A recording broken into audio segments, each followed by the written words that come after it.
Bem-vindos ao DunaCast, o podcast do Duna Arrakis Brasil.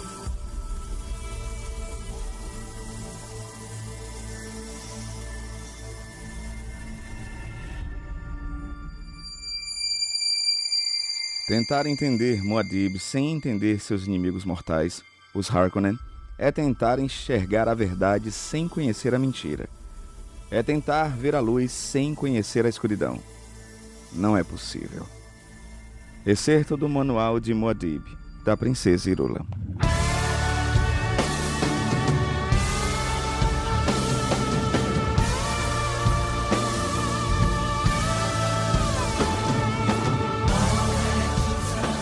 Saudações, Fremen, aqui Pascoal Naib. E aqui, Hildon Oliver. Eu previ que acidentes eram possíveis. E aqui, Daniel Hockenbach. E eu só posso dizer uma coisa: todo yin tem seu yang, todo claro tem o escuro, tudo tem seu oposto. Bem-vindos a Arrakis e bem-vindos ao DunaCast. O DunaCast vai ser o podcast que irá analisar detalhadamente todos os 48 capítulos do livro Duna e suas 680 páginas. Isso mesmo, você vai fazer sua leitura pessoal e depois vem aqui conferir todos os detalhes, curiosidades ou mesmo para tirar suas dúvidas. Estamos iniciando o segundo episódio para análise do segundo capítulo do livro Duna. Você já deve saber e ter ouvido no primeiro episódio do DunaCast que os livros escritos por Frank Herbert não têm uma separação dos capítulos por numeração, tipo capítulo 1, 2, 3 em diante. Ele separa os capítulos por excertos, citações iniciais. Esses excertos, citações, você sempre vai escutar nas aberturas do nosso podcast com a voz aveludada e sexy de Hildon Oliver.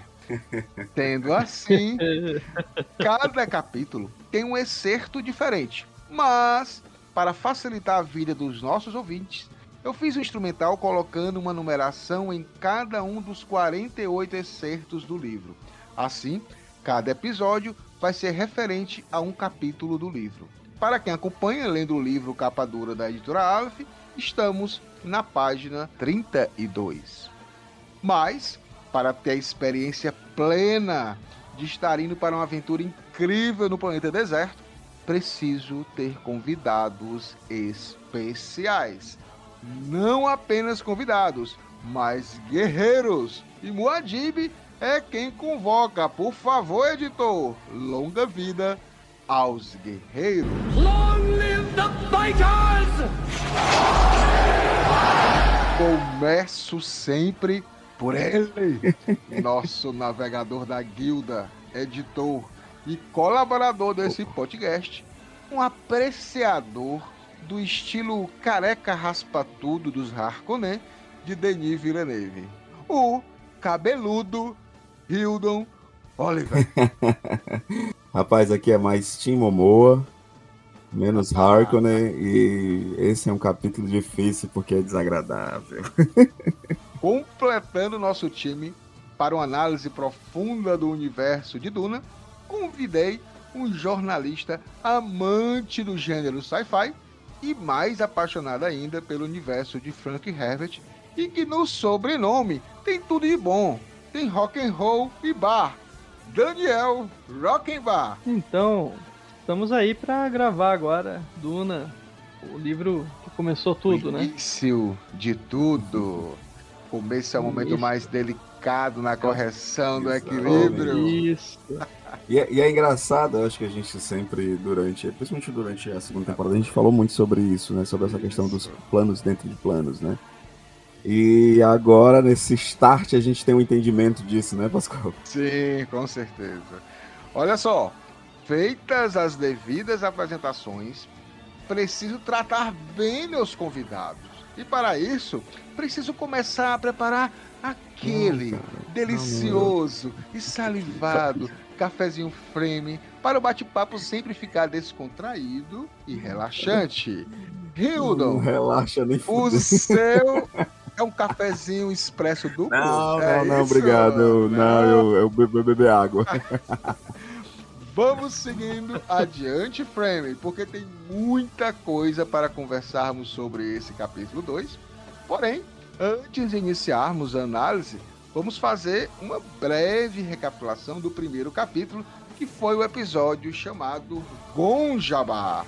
Grande Hildo e Grande Daniel, eu vou fazer aqui um pequeno resumo, e aí vocês podem acrescentar alguma coisa, se vocês acharem interessante, ou colocar algo que eu não percebi, né, no primeiro episódio. Mas a gente tivemos a visita de uma reverenda madre, que é como se fosse a papisa, a líder de uma irmandade feminina chamada Bene Gesserit, indo para um planeta bastante cheio d'água, paraíso, que é Caladan, para fazer um teste chamado Gonjabá, de vida ou morte para o jovem Paul Atreides de 15 anos. Descobrimos que sua mãe, a Jéssica, desobedeceu a essa irmandade, que também ela faz parte dessa irmandade, ao gerar um filho homem, que foi Paul, em vez de uma menina para o Duque Leto.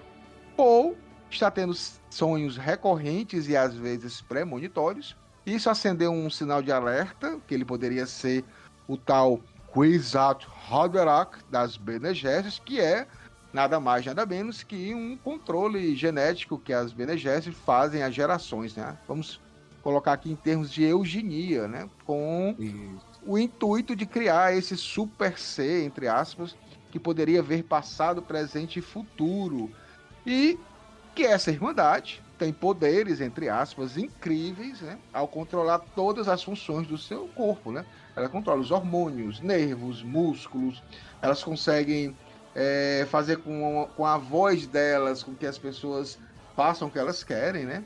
Então, a gente soube que o Frank Herbert se inspirou nessa ordem Bene Gesserit, essa ordem feminina, na ordem católica dos jesuítas, para criar essa irmandade, e nas suas 10 tias católicas. Essa é a primeira parte, né, interessante que a gente colocou, Daniel e Hiro, e até para o leitor, né, o estranhamento que todo mundo tem com esse primeiro capítulo de Duna. Trago para vocês aqui um pensamento mais sobre a questão literária da coisa, que é justamente o começo do livro, né? Justamente o ponto que os grandes clássicos têm em comum, você pegar toda a literatura, é sempre o começo que impacta mais. Tipo, acho que o exemplo máximo que você ouve em todos os cursos de escrita literária, todas as palestras com autores que vocês eventualmente vão ter e tudo, é sempre Metamorfose do Kafka, né? Sim. Aquela frase, quando certa manhã Gregor Samsa acordou de sonhos intranquilos, encontrou-se em sua cama metamorfoseado em um inseto monstruoso. Você já sabe tudo o que você precisa saber do livro. Você sabe do Kafka, do Metamorfose. Mesmo sendo um universo extremamente confuso, bizarro, né? Pois é. Desconfortável. E isso marca o clássico, sabe? Isso é aquela coisa que dá o peso ao clássico. Então o Frank Herbert, se você pegar...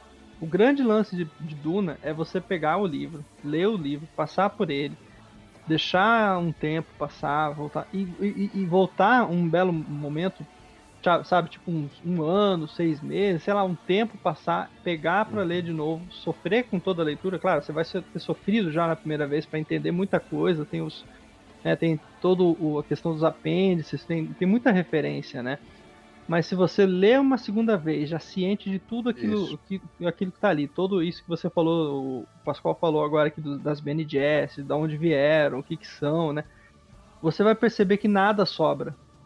E que a primeira frase, ela já te situa dentro desse universo, do que é as Bene Gesserit, o que é as primeiras frases ali, as primeiras construções. E aí você começa a pensar, se você pensar parágrafo por parágrafo, desse ponto de vista literário, nada sobra. E tem muito livro por aí que a gente falou, a gente até comentou na temporada anterior, né? O Guerra dos Tronos, né? Quanta coisa sobra no Guerra dos Tronos que dava para você sintetizar. Até o Tolkien, às vezes, em alguns momentos ali dá para sintetizar, né? Você tira um pouco do Tolkien se você sintetizar, claro, mas no caso do Guerra dos Tronos, por exemplo, tinha muita coisa que você poderia resolver num parágrafo, numa linha, numa coisa, né? Mais sutil, e Duna é muito bem escrito. Então, assim, esse primeiro capítulo me causa um impacto. Acho que não poderia falar outra coisa sem falar do começo de Duna, de como esse impacto traz ao leitor a riqueza do texto que ele está prestes a ler. Isso a gente só percebe quando a gente volta para Duna.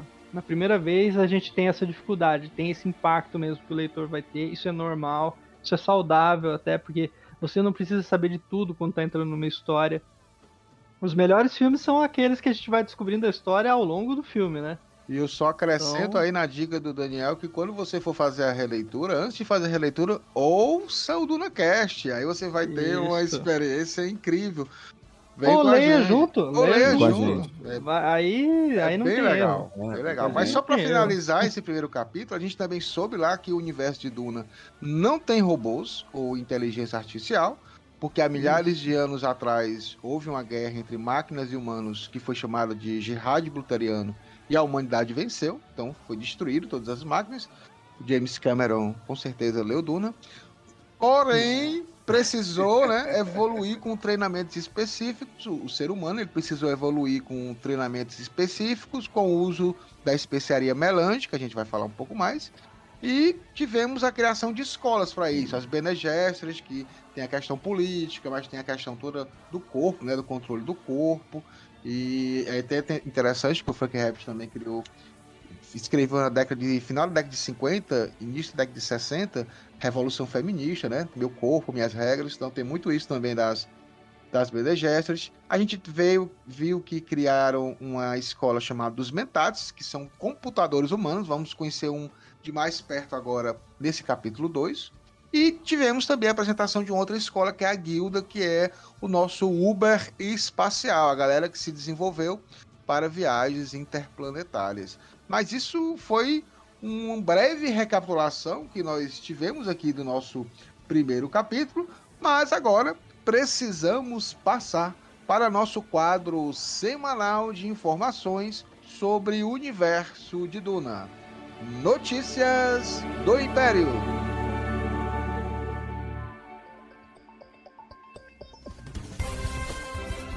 Boa noite.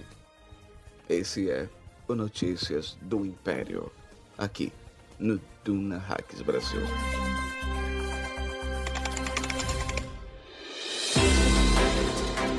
Grande Hildon, grande Daniel. Estamos aqui começando Notícias do Império, com novidades do universo de Duna.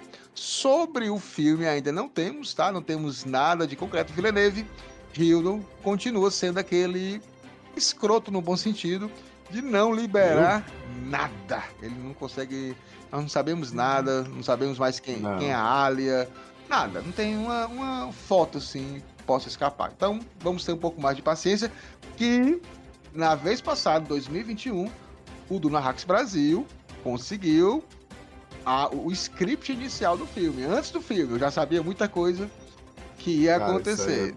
Isso eu achei bizarro. Exatamente. Parabéns, viu, Pascoal? Eu tenho a primeira versão preliminar do script, antes de eles irem para Budapeste depois, para poder filmar cenas adicionais. Aí eles mudaram mas tá praticamente tudo lá, tudo bem direitinho.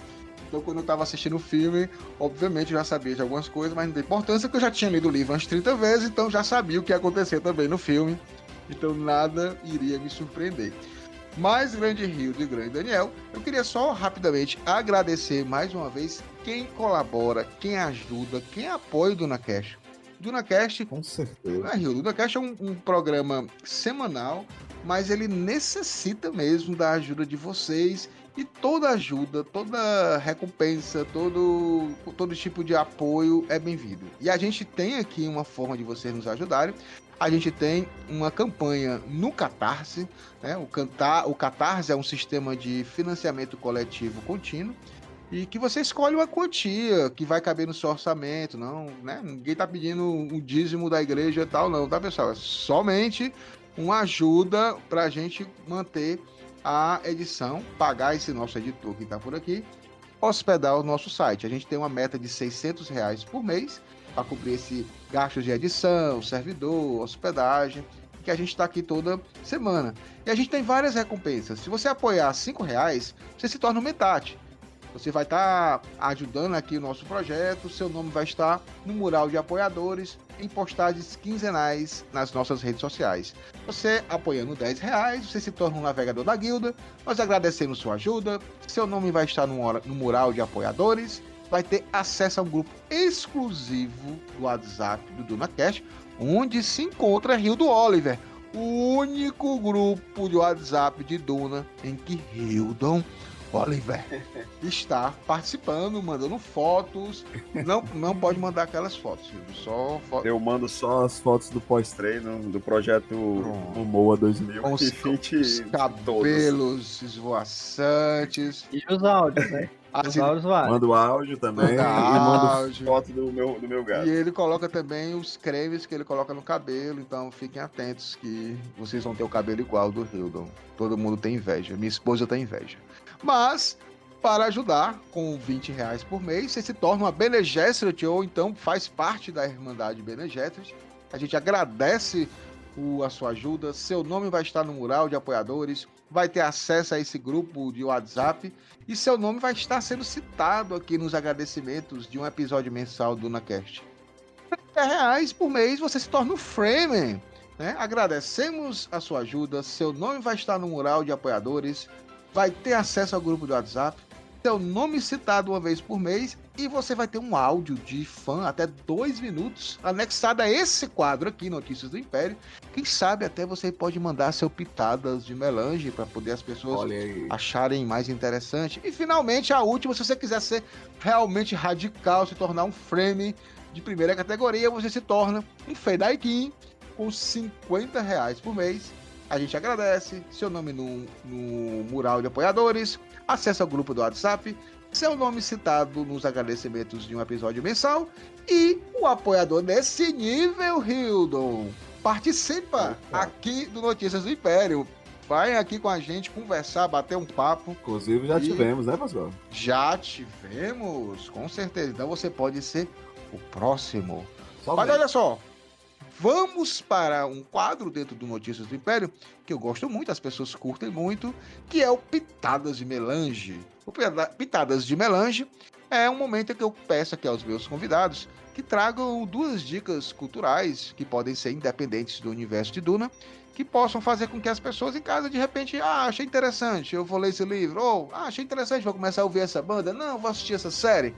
Então, Hildon e Daniel. Vou começar pelo Daniel, porque o Hildon já é da casa.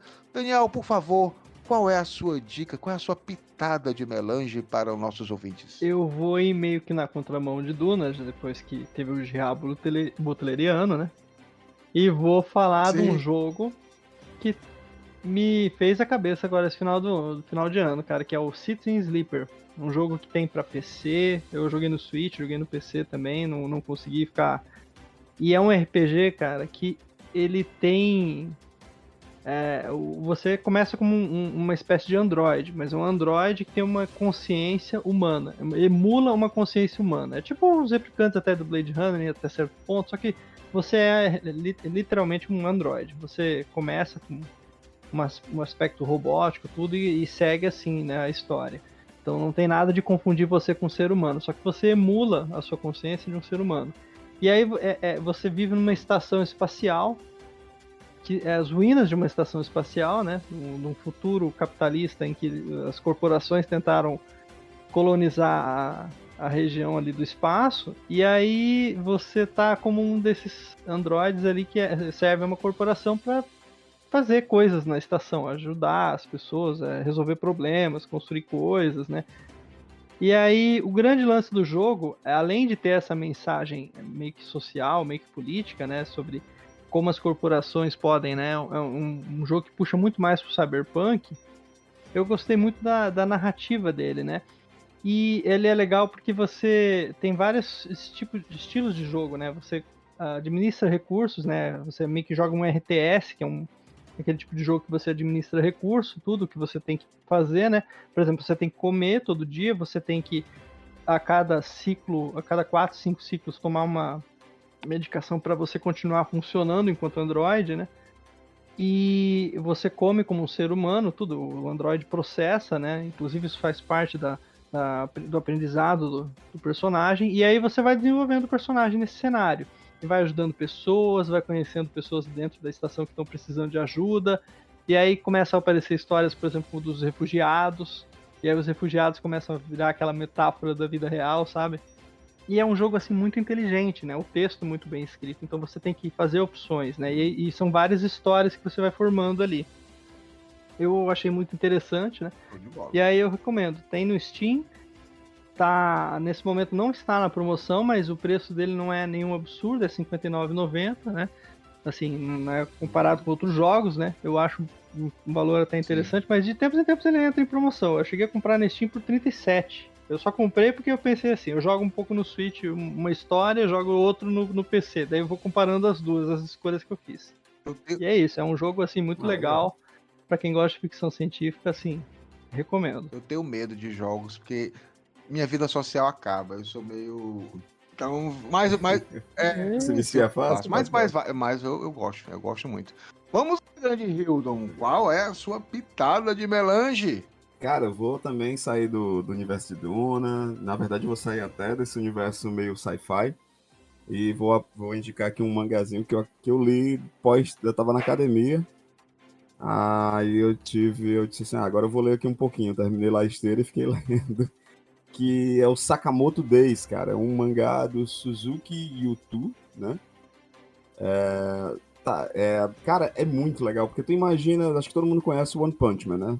Sabe que One Punch Man, a galera adora Saitama e tal. Então tu imagina um cara que ele era da máfia, ele é tipo o Saitama da máfia, né? Só que ele se apaixona, isso não é spoiler, gente, é logo no início, ele se apaixona.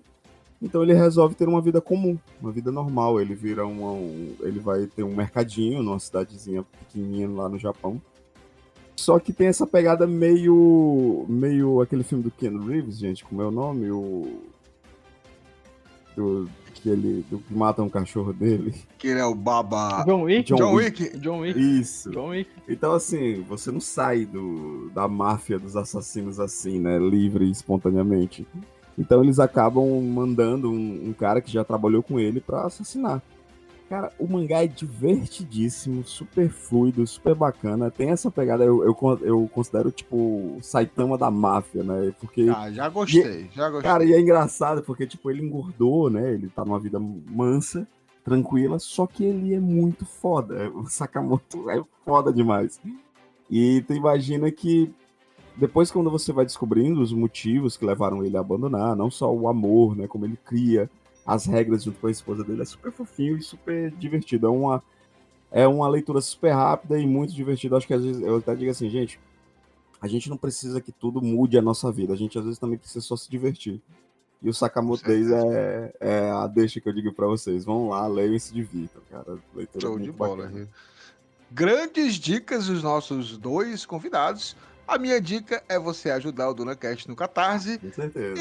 Então vamos agora, finalmente, avaliar, analisar, detalhar o capítulo 2 do livro Duna.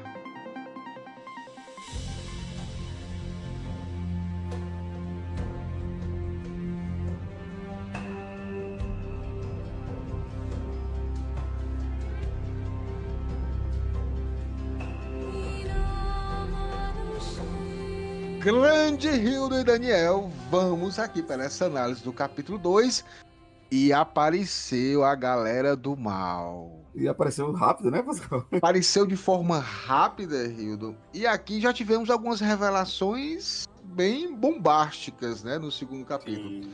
Mas, de início, assim, a gente pode falar que somos apresentados aos vilões, eu quero colocar esses vilões bem entre aspas, né, você depois...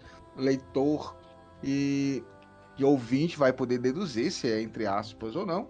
Mas a gente vê aqui apresentado ao Barão Vladimir Harkonnen e ao seu mentate Peter de Vries e ao seu sobrinho Feyd Rautha. Eu queria só primeiro fazer uma breve comparação com o filme do Denis Villeneuve, que é importante, né? É isso que eu até falar, porque é muito engraçado, né? A gente até um tempo desse não sabia quem ia ser o Feyd Rautha, né? Isso, enquanto cara, no livro ele já aparece no capítulo 2. Já aparece no capítulo 2. Então o Denis Villeneuve, ele fez a liberdade dele artística de tirar o Fade do primeiro filme, né? Porque você vê Ou ocultar ele, né? ou Ele ocultar. pode ser ocultado na cena, né? Agora a gente tem um flashback e vê ele no fundo ali, Mas eu posso ser olhando. bem honesto, Pascal. Eu acho que até uma questão do próprio Villeneuve. O Villeneuve, ele é um diretor que ele brinca com as sutilezas, né? E ele não é um cara muito expositivo, né? Ele não vê necessidade nessa exposição. E eu acho que de propósito, né? Mas lógico que, e principalmente no segundo livro, a gente meio que quebra muito disso. Mas nesse primeiro encontro, e de propósito, o Frank Herbert, ele é muito maniqueísta. Né? Isso. Ele faz Perfeito, de uma perfeito. forma que a gente odeie mesmo os Harkonnen. Assim, a gente Já fica com aquela impressão que eles são os vilões. Exato, Isso. não, e é proposital, e pra gente dizer assim, nossa, esse príncipe perfeito, Isso. né, nem conheço o pai dele, já amo, sabe? Menino Paul, Menino Paul, Paul. sofrendo já. Fica assim, coloca uma balança, o Frank Herbert é muito safado, né, porque ele já coloca uma balança muito escrota pra você assim, pronto, eu já odeio essas pessoas, eu não quero mais. Cara, e o Frank Herbert foi tão perspicaz, porque assim, quando ele escreveu o livro, gente, ele não escreveu pro mundo, tá? A primeira ideia dele era pro público americano.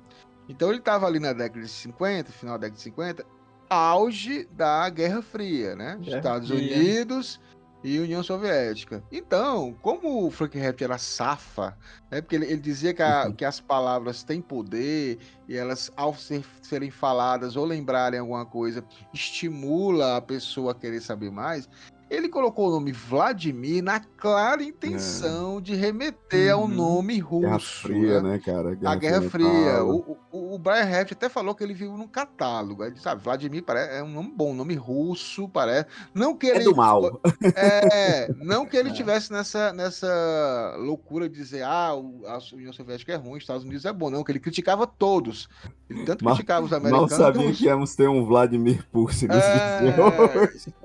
E o Vladimir, na realidade, é um nome derivado finlandês. Mas aí ele achou muito legal, parecido com o soviético, e colocou lá e criou já essa questão, né? Você, o leitor americano, ele já associou no seu inconsciente Vladimir, né? Harkonnen, ao cara da União Soviética, ao cara ruim. Então o Frank Herbert já, desde o início, ele faz essa brincadeirinha. E logo que no... Mas Pascoal, o que eu acho também bacana é que o próprio Frank Herbert, ele resgata algo que, por conta da cultura pop como um todo, não é muito massificado, né? Porque, por exemplo, quando se fala da cultura viking, né? Sim.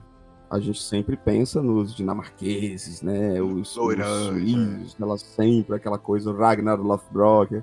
Só que a gente esquece que existiram também os vikings na área russa, né, cara? Que, inclusive, na própria série, depois que se torna a série do Michael Hurst, né, que tá na Netflix, do Vikings, a gente tem mais esse contato. E ele brinca com isso, de trazer essa dualidade, esse maniqueísmo muito vigente ainda na memória das pessoas. Sim. Eles estavam vivendo ali o auge, né, da Guerra Fria, estavam iniciando e tal. E ao mesmo tempo ele coloca os Harkonnen também como esses vikings russos, né? Esses vikings que a gente não tem tanto contato.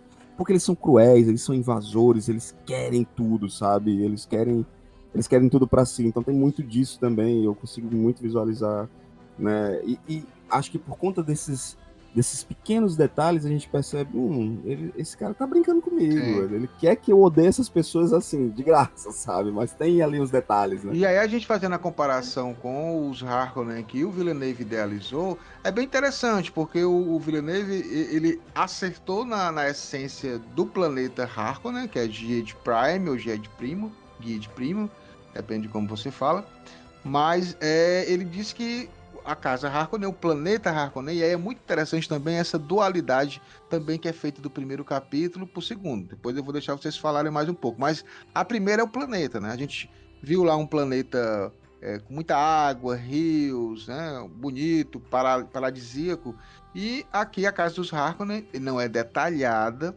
mas no universo lá do Villeneuve a gente já diz que é totalmente destruído, é totalmente industrial, foi um controle opressivo que explorou toda a riqueza, minou toda a biodiversidade lá. E a galera... Eles exploram, né? e a galera ficou lá, tanto que os Harkonnen do Villeneuve não tem cabelo, né? Não tem cabelo mesmo, não tem sobrancelha, cabelos, não tem cílios, não tem, são carecas, né? Porque lá até o último acre de terra, né, foi profanado lá. E lá também ele mostra, que é interessante, isso a gente descobriu naquele livro que foi escrito detalhando o filme do Villeneuve, que aquele palácio Harkonnen, a pessoa só consegue entrar, a gente vê isso no filme, os visitantes entram por uma nave por um poço, né? Que é refratário. Ele abre pra galera entrar e é como se fossem engolidos inteiros por uma fera negra. E lá fala que no interior, a gente viu lá o Barão conversando com a Reverenda Madre, né? Tem uma cena do filme que essa sala do trono lá do Barão parece o interior de uma caixa torácica, uma lembrança esquelética da morte e da decadência, né? Então é interessante Bizarro, né? que lá no filme do Villeneuve ele pega tudo isso aí e a gente vê meio que também aqui no filme, aqui no livro, né? A gente sente um clima bem pesado, né, Daniel? Só um parênteses aqui, né? Esse trecho todo tá no Art of Dune, né? Isso, Art of Dune, né? exato.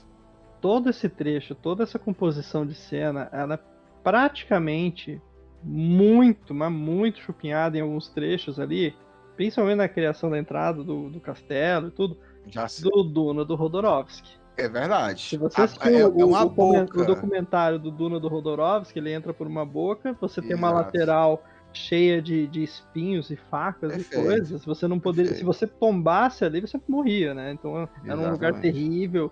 Era a língua dele que saía, né? Você entrava pela... Então, assim, era um negócio assim, muito parecido. Tem vários ecos ali, né? Visuais ali, mais pra frente, outros personagens, outras coisas que vieram do Duna do Rodorovsky. Acho que são E referências. a gente até já falou em episódios passados, né, de como o próprio Jodorowsky, quando ele traz o Giger, né, que fez o arte conceitual do Planeta Hard. Você vê a arte do Giger no filme. Não, é fantástico, né? bicho. Gente, a gente até falou, né, o Giger, ele é o cara que dá também, depois, mais à frente, o visual do Alien, né, porque... Sim. Tudo que não aconteceu no Duna do Jodorowsky aconteceu de certa forma em outros produtos. Sim. A gente até falou bastante, acho que a gente precisa fazer um Dunaverso sobre... Vamos fazer o Dunaverso só sobre esse Passar homem 3 incrível. horas. Mas eu queria...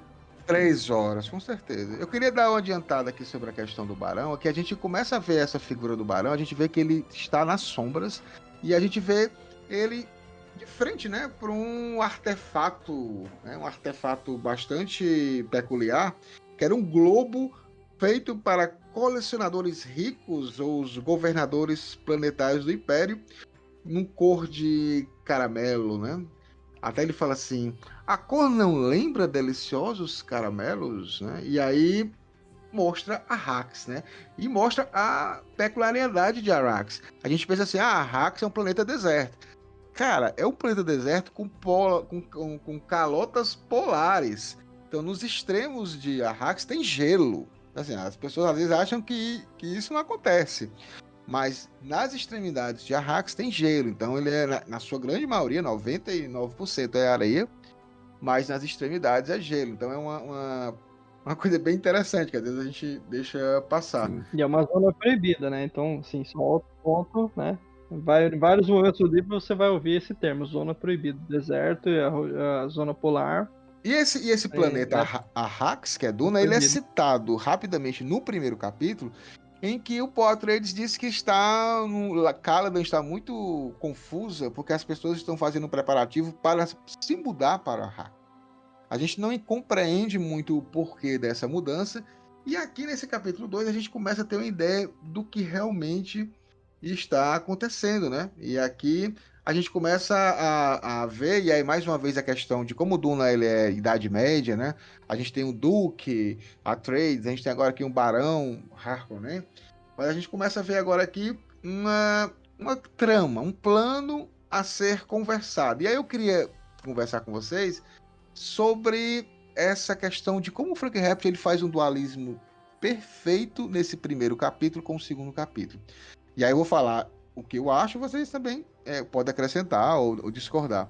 Se vocês perceberem, no primeiro capítulo, Paul Atreides, um jovem de 15 anos, ele é, de uma certa forma, ele é testado, ele passa por uma experiência por duas mulheres sendo a referência dele. São duas mulheres que passam um teste para que ele possa atingir um nível maior do que ele está, né? Ele sai daquele lugar comum.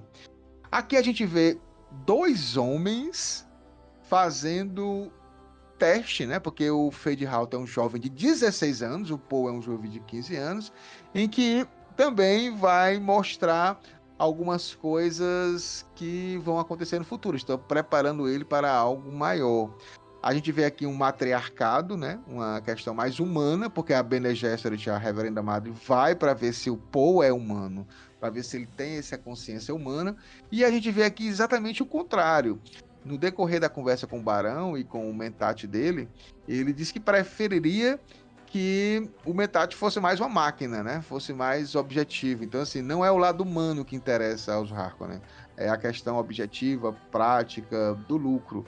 E Inclusive ele comete uma heresia, né? isso, a gente vai. Ou quer falar que as máquinas seriam máquinas pensantes, os sábios eram os antigos com suas máquinas pensantes, né? Exatamente. Talvez eles fossem mais. Isso é uma heresia no universo de Isso é uma Duna. heresia. E mostra também o quanto o Barão, ele não tá nem aí pra humanidade de ninguém. Ele quer satisfazer os seus próprios desejos. Lembre-se que o teste de ser humano é se o Paul conseguiria sobreviver se ele tivesse que colocar os seus prazeres ou a sua vida em primeiro lugar, ele morreria.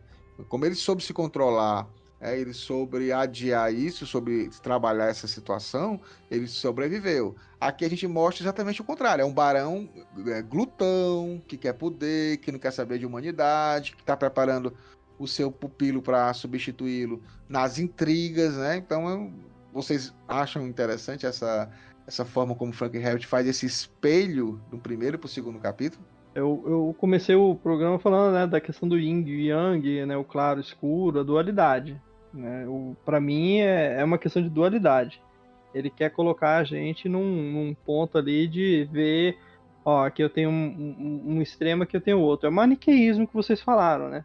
Como vocês colocaram ali anteriormente, que é uma medida que ele toma, narrativa, que é justamente para construir um caminho para o leitor. E eu acho, assim, outro ponto que entrega a genialidade da coisa, né, do Duna, que às vezes a gente não percebe quando é a primeira vez, que é justamente como ele te conduz. Ele te entrega, ó, ele te entrega o plano, ele te entrega tudo que vai acontecer. Ele fala, ó, isso aqui é assim, Isso. esse aqui é o cara mau, esse aqui é o cara bom, supostamente, né?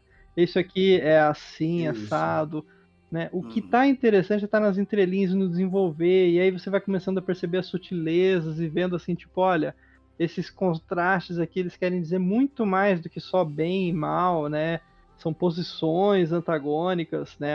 A postura dos Harkonnen, a postura dos Atreides, a realidade de Kala, a realidade de Guide Primo, tem várias coisas. Mas acho que um ponto até interessante já ponderar também, que é para preparar o ouvinte, assim, pro que tá lendo em Duna, né?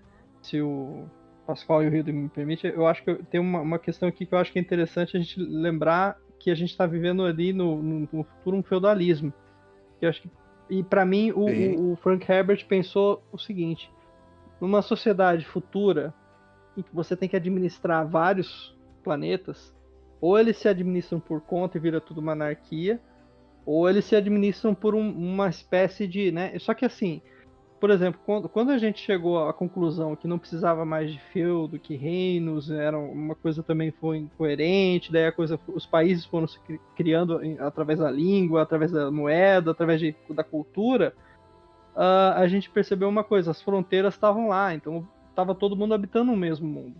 Quando você deixa de pensar, quando você pensa que Caladan é um planeta, Guide Primo é outro, que depois os outros planetas que vão surgindo ao longo, né, Ix e outros planetas, além de Arrakis, você vai começando a perceber que eles estão tão distantes uns dos outros que a única coisa que faria Sim. sentido governamentalmente falando seria um império mesmo, seria um feudo, seria alguém administrando uma coisa ali, tanto é que depois você vai perceber outros elementos, como a melange em Arrakis, a guilda espacial ter uma importância fundamental, porque sem poder ter como viajar, você não viaja, e eles dependem da especiaria, então o império produz, e aí joga para uma companhia, a Showa, então tem todas essas relações, e você já vai começando.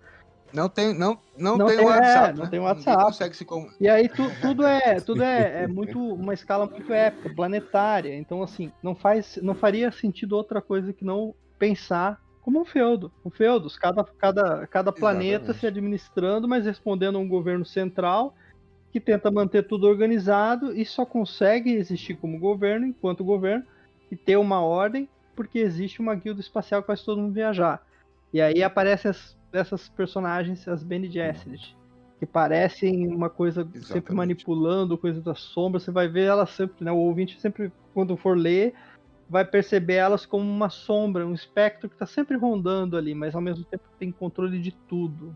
E aí ele sugere A muito gente mais vê do que ele está querendo dizer com maniqueísmo. E aí você começa a perceber que Duna vai muito além disso. Não, porque quando a gente faz até algumas análises históricas, fazendo alusão também, né? Quando a gente coloca nessa régua histórica, né? A gente tem esse império, império intergaláctico, né? Apesar dos planetas eles serem feudos, eles, né, entendermos eles como nações, os barões são regentes de seus feudos e tal, isso. mas, cara, é um império intergaláctico, né? Existem as Isso. viagens espaciais, existem, como até o Hockenbach trouxe muito bem, aquela sombra, né, que meio que, de certa forma, domina alguma coisa. Mas tu imagina a problemática de se trazer esse controle, né, administrativo como um todo, né? Se esses feudos eles não tiverem as liberdades, né, e detalhe, não ter também o medo, né? Quando o Daniel ele traz o lance das Bene Gesserit, se não existiu o medo, como é que existe o controle, né, de certa forma? O imperador ele precisa também guiar os seus súditos pelo medo também. E é algo que a gente Isso. brinca. Nesse capítulo a gente ouve o imperador falando, o barão falar do Isso. Sardaukar, que é o exército pessoal do imperador, que é o exército mais terrível Depois, de todos os dando exércitos. spoiler, a gente vai até ver que não é então, essas coisas né? todas também, não. Até Só que, agora assim, é, né? todo mundo Não, até tem agora os medo, caras né? de ouvido, né? Tipo assim, ó, Gonçalo, ouvi dizer que os né? caras são pica pra caralho. Você manda o Sardaukar, acabou tudo, né? Acabou, Eles né? resolvem a parada. O filme também mostra isso, né? O filme mostra. Mas em Duna, que a gente vê o tempo inteiro como a força da palavra, ela guia multidões, né?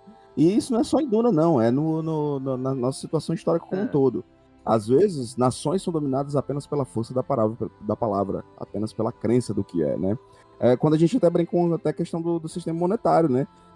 Quando eu abro meu aplicativo lá do banco, diz que tem 100 reais, eu tenho que acreditar que eu tenho 100 reais. É a força da crença em algo, né? Então, queira ou não queira, também é trabalhado sobre isso. Existe a crença em algo. Ou existe o contrato que eu preciso via esse imperador. O contrato, inclusive, é parte desse capítulo, Isso. né? Que é o plano deles, ainda tem o termo de acordo lá, ele manda um termo de rendição e né, o Duque não aceita, tem toda aquela coisa da formalidade do contrato. Então deixa eu fazer né? uma síntese aqui do que vocês estavam falando. A gente tem em Duna, Isso. tem no universo de Duna, baseado no sistema feudal. O Frank Herbert fez isso de propósito. As casas, elas são dominadas por regentes, todos homens. Então a gente está numa sociedade patriarcal, machista, escolhida pelo Frank Herbert, tá? Não é a questão de, eu gosto que seja isso. Não, é escolhida por ele para ser desse jeito. Cada cada planeta é um feudo. Então, assim, o Duque Leto Atreides, a família Atreides, o feudo dele é o planeta Caladan. O Vladimir Harkonnen, o feudo dele é Gied Prime, é o planeta que ele tem. Então, todos eles têm esse feudos. Cada um está no seu planeta. Às vezes não tem comunicação, porque não existe inteligência artificial, não existe WhatsApp, não existe Wi-Fi. Então, não existe uma comunicação rápida. A única forma, as pessoas perguntam, Pascoal, né? Mas não existe naves espaciais nos planetas? Sim, a gente viu no filme lá do Denis Villeneuve, que em Caladan a gente viu lá aquelas naves dos Atreides saindo, a gente viu as naves dos Harkonnen, só que essas naves elas não têm poder de voo interplanetário, elas conseguem somente ali nos seus planetas. para poder ir de um planeta para o outro, eles precisam usar essa guilda espacial, que é o Uber espacial. É eles que transportam os exércitos de um local para o outro. E aí, só para complementar essa questão, desse imperador, que é o cara que manda em tudo, existe um acordo, né? São as grandes casas, né? E aqui a gente vê aqui nessa conversa do Barão, que ele faz uma pequena provocação ao seu inimigo eterno, que é o Duque Leto Atreides. Ele manda lá um bilhete, né?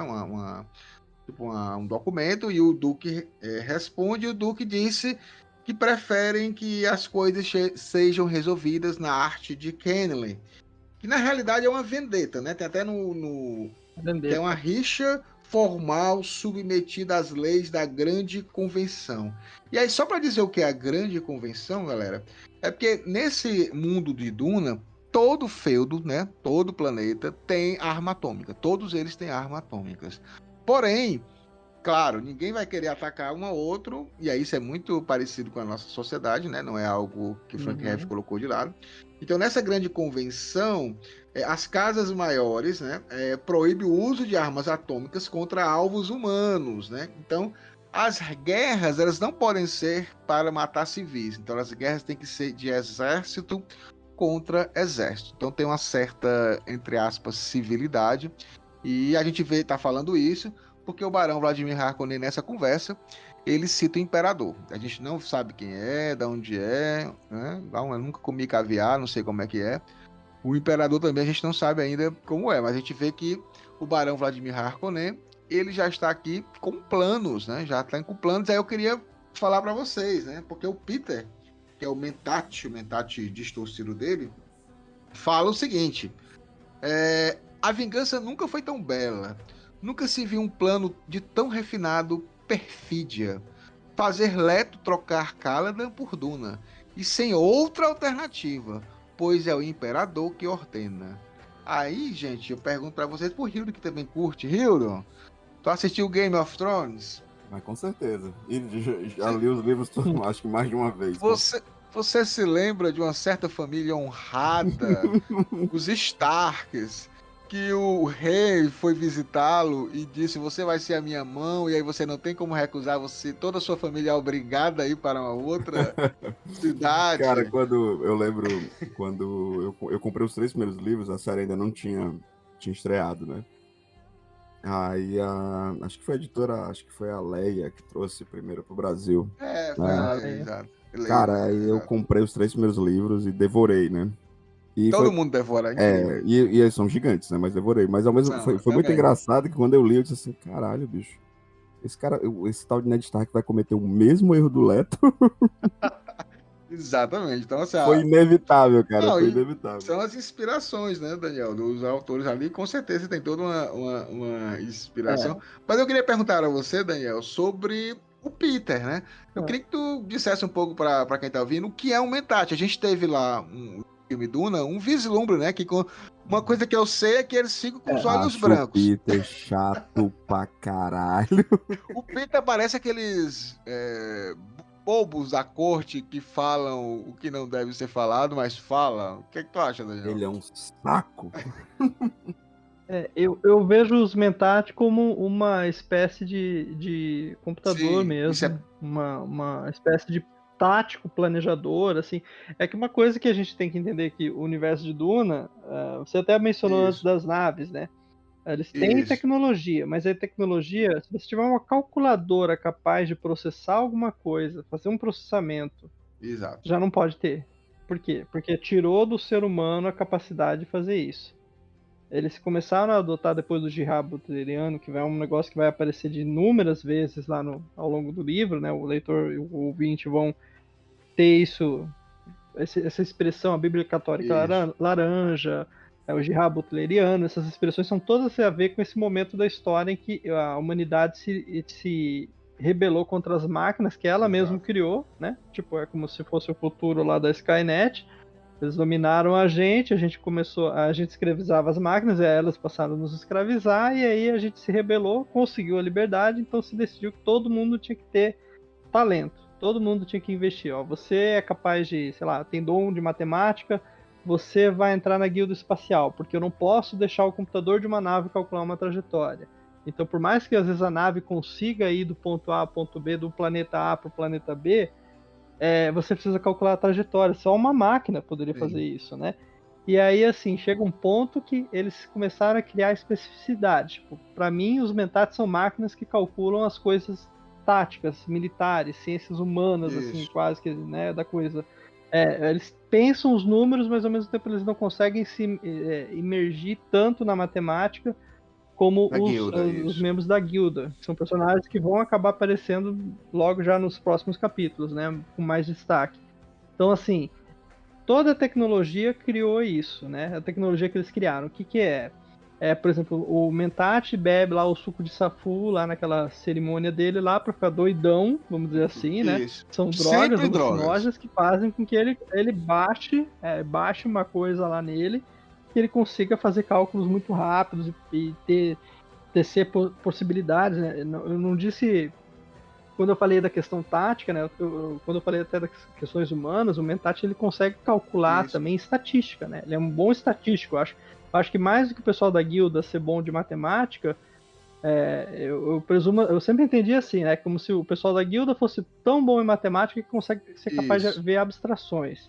E o Mentat vê o concreto, vê o que? Economia, né? Economia. Pode acontecer. Não, e o que pode acontecer? É o que ele faz projeções, né? Projeções. E aí, em cima dessas projeções, ele te dá um parecer. Ele te analisa lá, como um computador poderia analisar um cenário de guerra ou de, sei lá, qualquer possibilidade. Isso. E te dá uma projeção, te dá uma opção.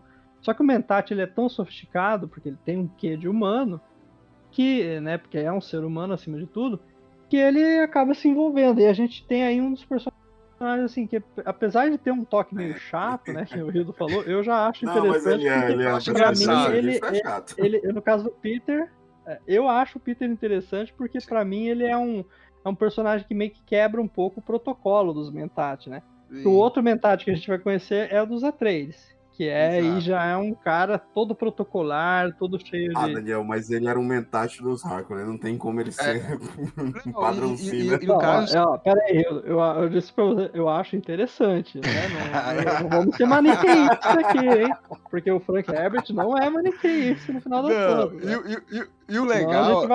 E o legal do Peter, assim, o legal do Peter também, eu vou pegar essa vibe do Daniel. O legal desse cara psicopata... eu não tô dizendo que o que ele faz é legal, não, mas o legal do personagem é exatamente isso, porque quando o Barão vai começar, eu acho ele aquele cara que é o bobo da corte, né, que tem uma hora lá que ele tá conversando. O bufão. E ele tá conversando lá com o Barão, e aí o Barão diz, você sofre de diarreia verbal. Aí ele começa a rir. Mas eu sou feliz, meu Barão. Ao passo que o Barão tem inveja. E aí é interessante porque realmente ele foge desse Mentat que a gente acha que tem que ser aquele, né, a calculadora humana, né, que vai dar os resultados. E ele mostra aqui, e aí o Barão também é tão perspicaz, né, porque nessa lição que o Barão dá pro Feyd-Rautha, é exatamente dizer isso, olha, esse cara aqui é um supercomputador humano, é uma ferramenta, faz projeções legais, mas tá vendo aqui, ó, é viciado em Simuta, em melange, e é muito legal quando ele fala que ele é viciado em melange, que ele tem os olhos todo azuis, né, e a gente vai perceber mais na frente... Que isso é a primeira referência, né? De quem é viciado no melange, né? Na especiaria que é fabricada em Arrakis. E aí o Barão meio que fala assim, ele tem a cara do proletariado. Então, assim, você ter o olho azul viciado em melange, cara, é você como se fosse um cidadão de segunda categoria, porque você é viciado demais. Você não pode expor isso. É igual o trabalhador que sai e é alcoólatra. Então você fica dizendo, o cara... Só quer ser... o Zé Droguinha. Então, assim, ele já coloca a questão de classe aí bem clara, né? Que quem usa muito não é um cara confiável. É colocado à margem da sociedade e tal, né? Mas eu vou te ser bastante honesto, bicho. Eu fiquei... O casting de Duna, pra mim, é fantástico, né? Porque é o David Dalmatian. É muito bom ator. Eu nunca sei dizer o nome, é muito difícil. Esse cara é muito bom, bicho, e ele tá fantástico, assim, é porque ele causa Desconforto.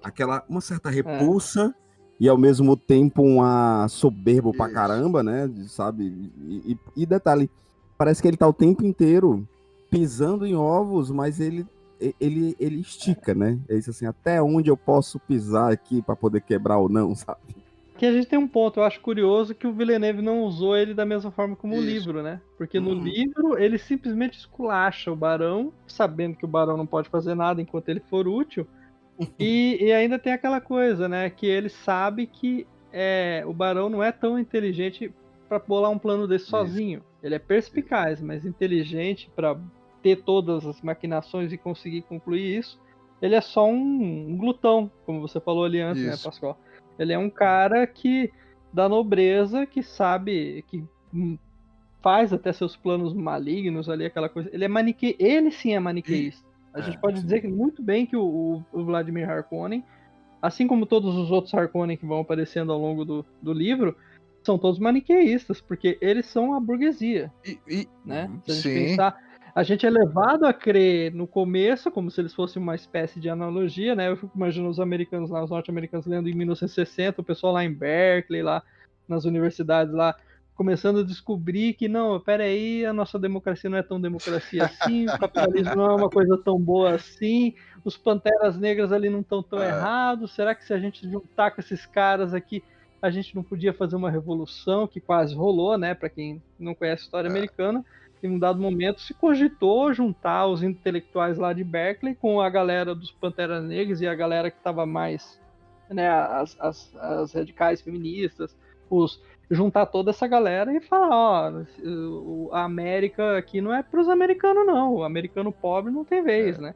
Então assim, os Harkonnen são na verdade uma metáfora para a riqueza, para o pessoal que, né? E aí você vê o Peter pensando isso. E o Peter pensa isso de uma forma assim tão cirúrgica que ele consegue brincar com o fato. E aí ele vira o bobo da corte, o bufão. Que eu não consigo ver o Tuffer, por exemplo, como esse bobo.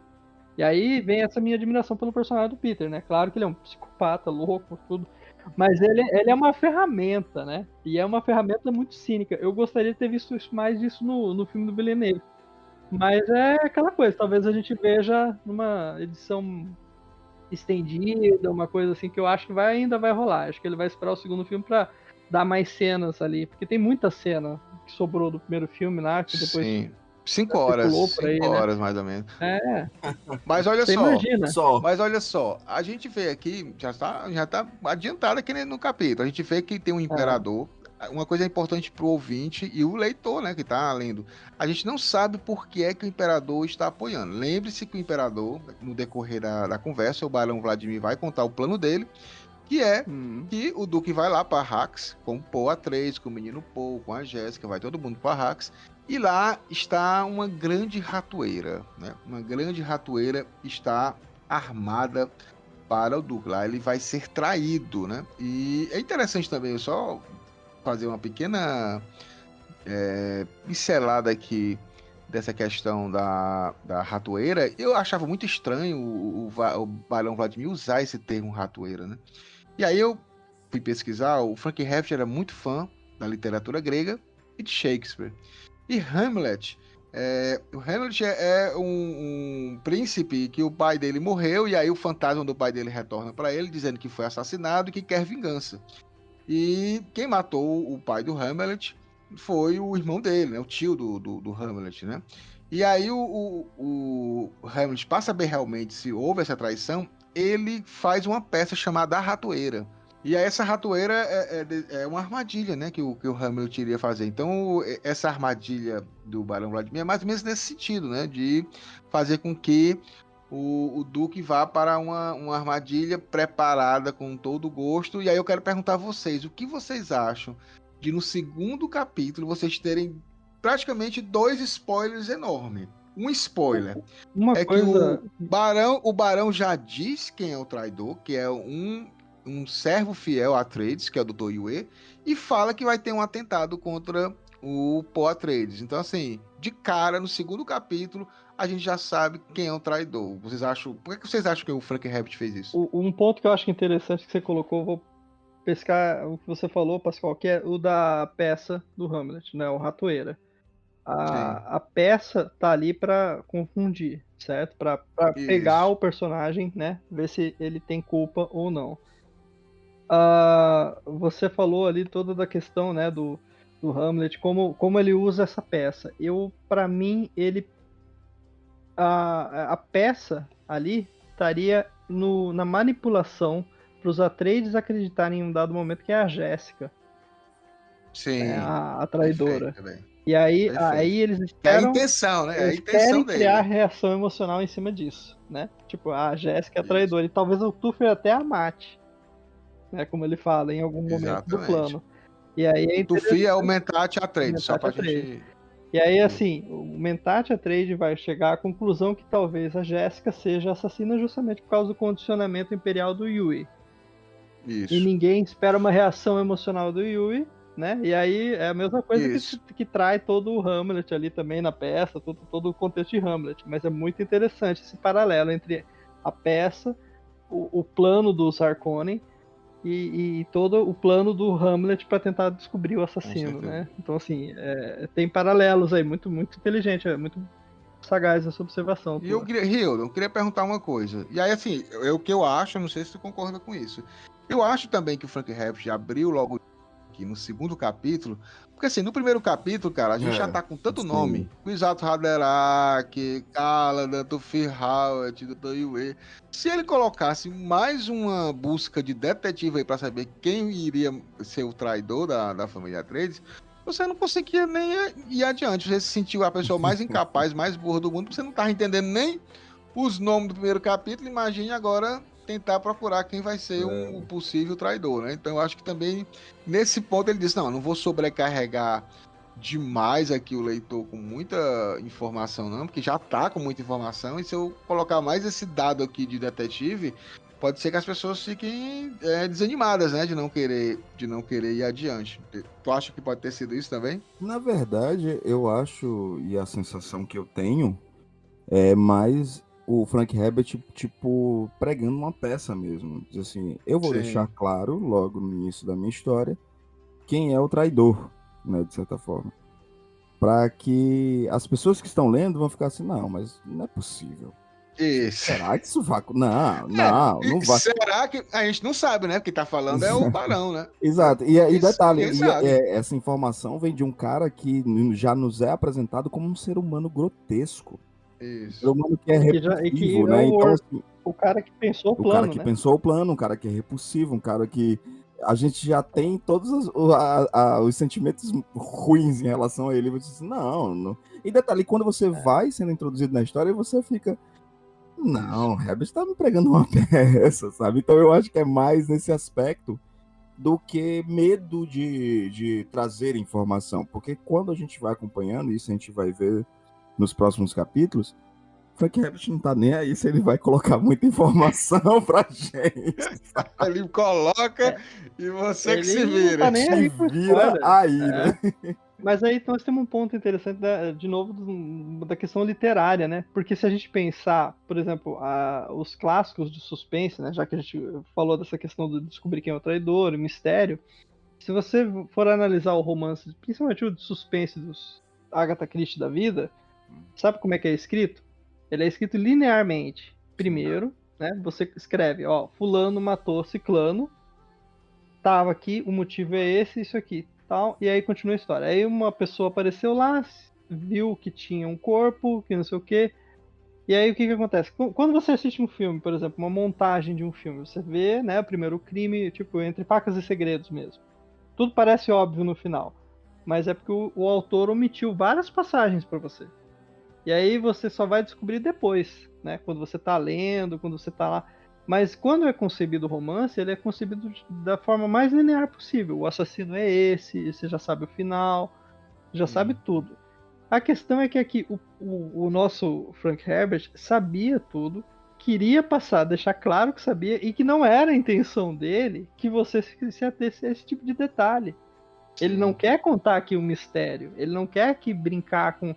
E aí, assim, a gente pensa, poxa, o cara fez isso lá em 1960. Quantos filmes a gente assiste hoje que tem toda aquela exposição do que vai acontecer ou do que está acontecendo, ou tem que ter um flashback explicativo que justifica o aparecimento de fulano de tal, que foi o grande mandante de tudo, sabe?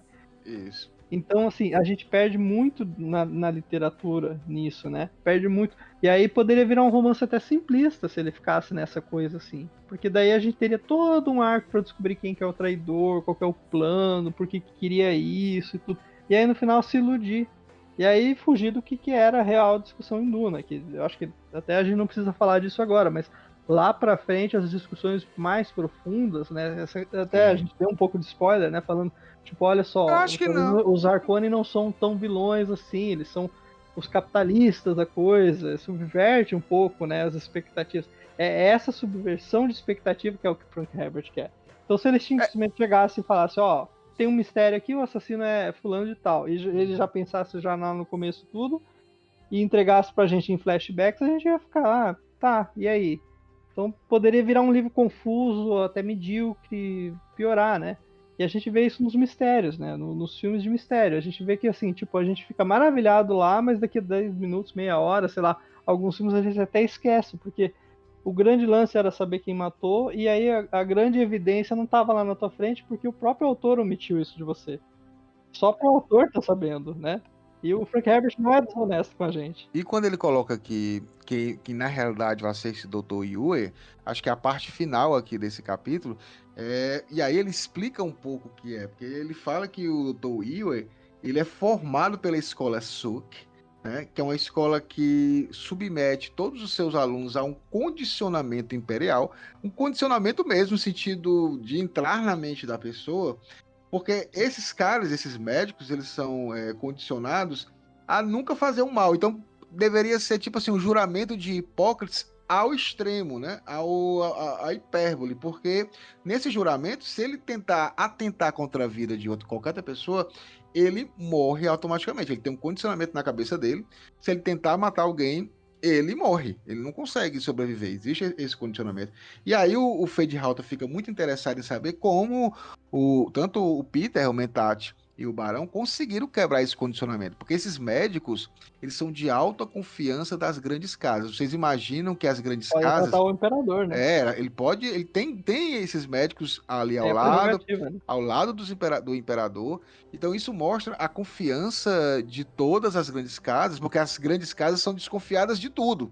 Lembre-se que no primeiro episódio a gente viu lá que a Reverenda Madre falando que os nobres, eles têm todo tipo de venenos para matar um ao outro. Então eles são altamente Os jovens conhecem os venenos, lembra? Conhece os venenos, Lá, né? exatamente. Então, existe toda essa coisa de paranoia. Tanto que o Paul, quando foi treinado pela Reverenda Madre, ele perguntou: você foi enviada pelos Harkonnen para me matar? Então, todos eles suspeitam a toda hora de que pode acontecer alguma coisa. Então, é muito interessante essa questão, porque como é que um médico, a gente não sabe ainda quais são as razões, as motivações de um médico Suk condicionado a vir atrair o seu duque, né, que é o cara que ele deve ser leal. Não sabemos ainda por que o imperador se meteu nessa história, nessa vendetta entre as casas Harkonnen e Atreides. Qual é o interesse do imperador em querer destruir a casa Atreides? Também não sabemos ainda, porque só sabes que ele vai emprestar a sua tropa mais mortífera, que é a mais mortífera de todo o universo de Duna. Os Sardaukar, eles destroem qualquer exército, né? E a gente não sabe direito o que é isso aí. E aí a gente vai para a parte final aqui desse excelente capítulo 2, que a gente conheceu um pouco mais sobre os Harkonnen, em que Daniel e Hilda, eles falam rapidamente aqui sobre o universo de Duna, onde eles citam o Conselho Landsraad e a Koan, o Shoan, né? Só para esclarecer, o Conselho Landsraad, pessoal, são todas a questão política. O Conselho Landsraad são todas as grandes casas e casas menores que se juntam para discutir alguma coisa, para estabelecer leis, né? Então esse é o Conselho Landsraad, todas as grandes casas. Já a Shoan é o Conselho Landsraad mais a Guilda, que é o nosso Uber espacial, e mais as Bene Gesserit. E a questão econômica, para onde o dinheiro vai, para qual casa, em quem investir, porque não é só a melange que circula no universo de Duna. Cada planeta também tem os seus produtos. O próprio Caladan tem um arroz de Caladan, então os Harkonnen são baleias, né? Todos eles investem em alguma coisa, só para poder. E eu acho que a gente finaliza com o Fade sabendo desse plano. Finalmente o Barão coloca ele num conselho para saber o que vai acontecer no futuro. A gente vê também que uma das coisas que o Mentat Peter quer como espólio de guerra é a Lady Jéssica. E ele quer torturá-la, ele quer a Lady Jéssica para ele, para fazer o que ele bem entender. E aí você vê que ele é um psicopata realmente. E a gente termina esse capítulo com o Barão ribombando, dizendo: tenho fome, esfregando os lábios. E a gente lembra da cena do filme do Villeneuve, em que ele sai flutuando. Lembre-se que o Barão não voa, tá, cara? Ele é muito pesado, ele tem obesidade, pode-se até falar que ele tem obesidade mórbida, e ele usa uns cintos antigravitacionais, né, que a gente tem no universo de Duna, que é apenas para poder ajudá-lo a se equilibrar, né? A gente viu isso no filme do Denis Villeneuve, esteticamente aterrorizante, quando o Barão Vladimir ele começa a... Parecendo uma entidade possuída, né, uma cara? entidade É muito, possuída. Aquela cena que ele massa, sobe, viu, assim, cara? Nossa, é com o surreal. suspensor dele, eu acho Isso. uma das mais bonitas do Com filme. suspensores, bem lembrado, Daniel. São suspensores que Ele sobe, assim, ele vai todos planando, usam, ele fica né? acima de todos. Todos. né? Lembre do Sardaukar, né? Quando eles pulam, É. eles usam suspensores para amortecer a queda. O próprio Duncan... Ele precisa usar por causa do peso dele, né? Isso, Porque ele não isso. consegue se locomover naturalmente, né? E detalhe, viu, gente? A gente até meio que diz assim, gente, então quer dizer que vai colocar, né, a problemática da pessoa, né, com obesidade mórbida, ela ser maligna. Não, gente, o Feldhout, inclusive, ele é atlético, ele é tão escroto quanto. Isso. O Raban também, sabe? Nesse caso, ele quer usar a ideia do glutão, né? Do É o cara que não tem bíblica, né? limites, né? Questão bíblica. É a questão do cara que é o seguinte, ele chegou no momento de sociedade como um todo ali, de privilégios, né? Eu acho que tem aquela questão justamente da bíblica, né? Tão privilegiado que ele se permite comer igual, assim, numa loucura, e ele sabe que ele não tem nem precisa se locomover, né? Eles consomem tudo, né? Ele não precisa... tudo. Exatamente, ele consome tudo. É uma alusão justamente a gente até falar, né? O capitalismo não é certo, não, viu, gente? Ele só consome, ele só devora, ele só suga, ele quer tudo pra si, né? É só lembrar que o Peter, ele é o cara que também é o glutão da especiaria melange. Ele é o cara que não tem medidas, ele é o vício. É o capitalismo aí, dando errado. Ele precisa daquilo ali pra trabalhar, né? Precisa de uma droga. Ele é aquela do Paulo Freire, né? O oprimido... O sonho do oprimido é virar opressor. Né? E aí ele virou opressor, né? Ele vira um psicopata, né? Um sociopata. Eu diria que o Peter tá mais pra um sociopata mesmo. Também ele é o bufão sociopata. Perigosíssimo. Genial. E o Barão, a gente vai ver também que ele tem uns gostos aí bem complicados, né? Que até no filme do Denis Villeneuve ele foi evitado, mas eu acho que isso a gente pode falar mais à frente. Falar mais na frente. Então vamos aqui para nossas considerações finais desse capítulo 2.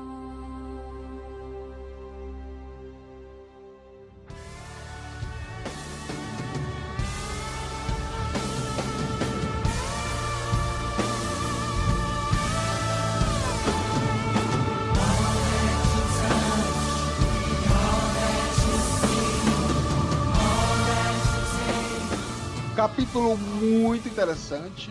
Hildon e Daniel, conhecemos a sombra dos Atreides, o lado... desprazer, né? Até agora foi nos apresentado como se fossem os antagonistas, os inimigos, os malvadões de Duna.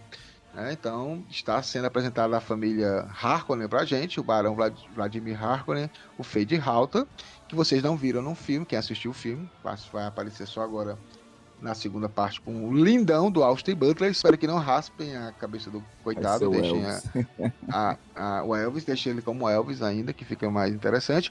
Mas eu gostaria de saber, Daniel, você que quiser divulgar suas redes sociais e também as suas considerações finais para esse capítulo 2 do livro Duna. Duna a gente tem que ler como se fosse encarar uma jornada, né? Então, assim, Duna se apresenta aos poucos, com muita informação, eu concordo, mas que é uma informação que depois de um segundo olhar, você vai perceber que não tem nada ali sobrando. Isso é a parte mais interessante. Eu destacaria isso nesse começo, principalmente nesse capítulo e no anterior.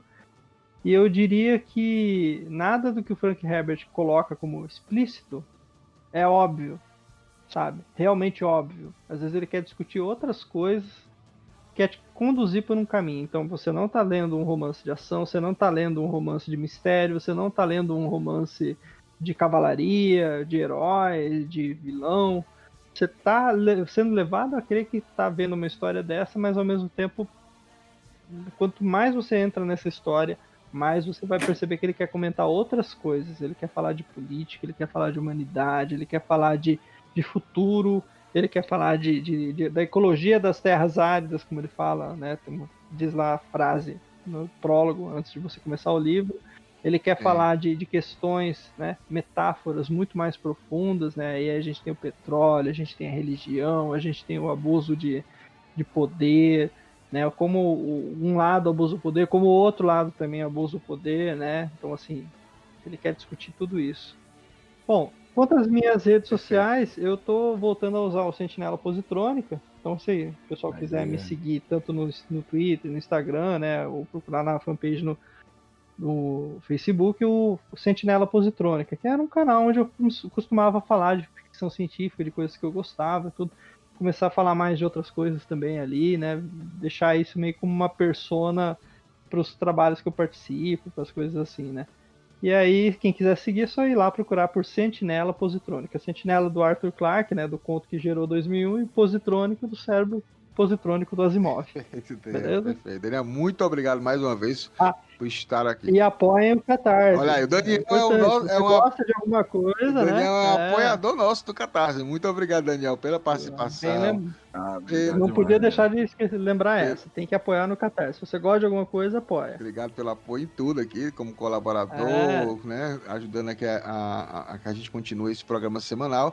E aí eu passo também para as considerações finais, Hildon. E também, Hildon, passa o teu jabá. Se o cara quer fazer um podcast tão legal como o DunaCast, o que é que faz? Rapaz, entre em contato com a gente aqui, comigo, no meu perfil pessoal, no perfil da Radiola Mecânica, @radiolamecânica.com. Desculpa, @radiolamecânica. Não, desculpa, gente, eu tô com sono. Vou repetir. É só entrar em contato com nossas redes sociais, tem no Instagram, né, o @radiolamecânica, o meu perfil pessoal também, o @Hildon Oliver. Tem o nosso e-mail, né, radiolamecânica@gmail.com. Manda um oi pra gente e vamos descobrir aí o que você quer produzir, como é que vai ser essa linguagem. E juntos a gente busca essa identidade, né? E gosto demais desse capítulo, porque apesar dele brincar com isso que a gente até falou, né, o Daniel também trouxe também, dessa questão do maniqueísmo, não tem nada, Frank Herbert não tem nada de maniqueísta. E mais uma vez a gente falou por diversas vezes o quanto o Frank Herbert gosta de pregar peças, né? E não tô dizendo, gente. Hã? A ratoeira que ele tá armando também. A ratoeira, exatamente. E ele, inclusive, ele deixa bem claro, ele traz alusões, ele traz links, ele traz migalhas ali de iscas pra gente cair nessa ratoeira literária dele, né? O Frank Herbert, ele é espetacular nisso. A gente sempre fala isso, é tanto que sempre, em cada episódio, a gente sempre vai trazer alguma referência, porque é inevitável pra gente que conhece a obra. Eu fico imaginando o Pascoal, que lê o Duna, sei lá, 1000 vezes, o quanto ele consegue detectar, né? E nessas detectações é que a gente percebe, eu não sei nem se essa palavra existe, detectações, mas eu falei agora, é que a gente percebe o quanto o Duna é importante para a ficção científica, é importante para a literatura, é importante para o audiovisual, porque referencia várias coisas, né? Várias coisas acabam por referenciar Duna.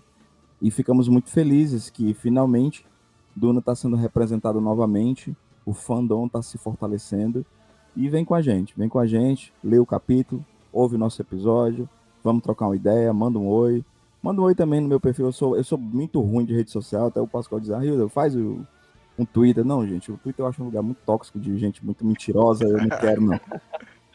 Mas, cara, vem trocar uma ideia que a gente vai conversar, manda aqui pra gente, que eu acabei criando amigos por conta de Duna, né? E é sempre muito prazeroso gravar. Manda pra mim a mensagem que eu repasso pra ele, qualquer coisa, não se preocupe Manda, não. pronto. Gente. Ou então você entra no nosso campanha do Catarse e você vai estar no grupo em que eu tô. Ah, o único grupo que Hilden está. O único grupo de É. WhatsApp de Duna que Hilden está. Mas olha só, as minhas considerações finais, eu vou só primeiro, claro, sigam o DunaCast, todas as redes sociais, é muito importante. Gente, quantitativo ainda é importante, né? Principalmente pro fandom se mostrar forte quando for barganhar com alguma editora para alguma coisa. Então, sigam o DunaCast, sigam o Duna Hacks Brasil. Tá? Os links estão aqui na descrição. É só procurar no Google. E Pascoal, né, cara, a gente quer conversar mesmo com a nossa nave mãe, a gente quer trocar ideias, porque coisas estão vindo, cara, projetos estão vindo.